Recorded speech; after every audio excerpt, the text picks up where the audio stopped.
pang balita, All Senators Caucus isinasagawa ngayong araw bilang paghahanda sa impeachment trial ni VP Sara Duterte.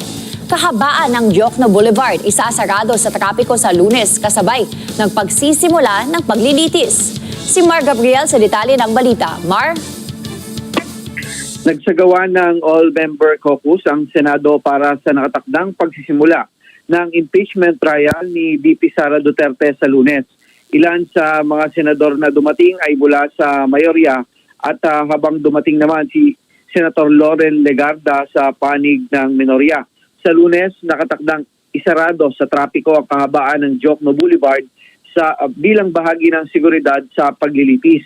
Base sa abiso na ipinalabas ng Senate Secretary na si Attorney Renato Bantog Jr., parehong isasara ang magkabilang lane ng Diokno Boulevard mula sa Seaside Boulevard hanggang sa Atang de la Rama Street. Ganito rin ang magiging traffic plan tuwing may schedule ng paglilitis mula Lunes hanggang Miyerkules. Tanging mga senador, Senate at GSIS official, kabilang ang mga empleyado, ang papayagang dumaan sa nasabing kalsada. Pahihintulutan din ang iba pang personalidad na direktang may kaugnayan sa impeachment proceedings, mga government vehicle at iba pang sasakyan o mga individual na otorisado ng Office of the Senate Sergeant at Arms.